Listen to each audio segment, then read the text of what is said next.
I'm from a town of 3,400 people, and I'm in Las Vegas here to shoot a show with Gordon Ramsey, and compete for a great deal of money, And yeah, there was a little bit of intimidation, and a lot of imposter syndrome, honestly. Before you shoot that first episode, you're like, I've messed up. What am I doing here? I just had to tell myself, I can cook.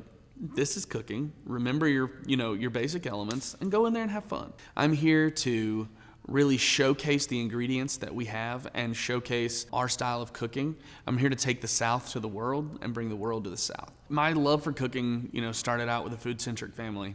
We in the South love to get together and eat, whether we're happy, sad, mad, let's go to lunch, let's get together, let's go eat. I guess I was 12 when I realized that food may be a little more than sustenance for me. It's kind of a passion. I love flavors, and I loved how happy it made people. I wear a lot of different hats. I absolutely love my hat here at the 4-H Center, where I get to watch kids grow all the time, really getting out of their comfort zone, with whether it's high ropes or the ropes course, or even just getting out in the canoe for the first time. We have kids who come here who've never seen a body of water, like Lay Lake.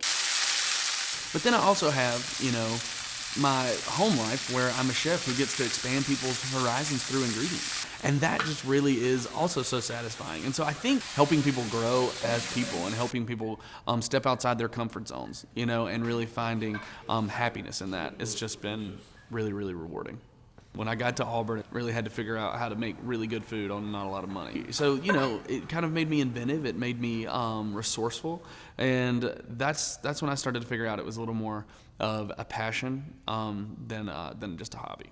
Auburn University means so much to me. I get this warm feeling in my chest.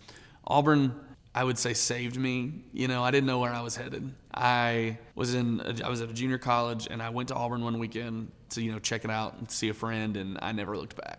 The university, the community, the people, the Auburn family, it's hard to explain how much it means to me, because it is such a network of people that actually care about each other. It is a network of people that supports one another, and it just really taught me a lot about myself and who I wanted to be as a person. And I'll never be able to repay that community or the university or the people that I met there for that.